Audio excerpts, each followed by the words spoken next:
If you have an old t-shirt, you want to reuse it for something. This t-shirt is a bit worn out, it has some holes in it. I'm gonna turn it into a dust cover for the keyboard. And for this thing, that's the top of the t-shirt.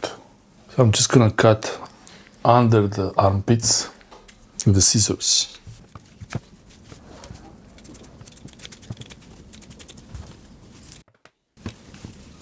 You can still use this, clean dust. Now we have this nice straight piece. Just remove the seams.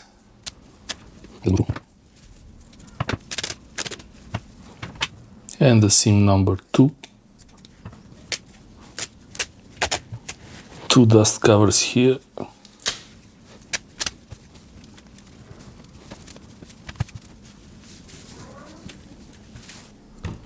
There's also this one.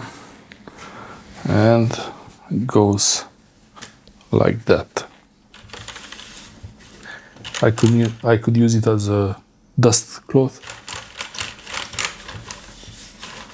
Could wipe the dust with it. It cleans the dust perfectly. Thanks for watching.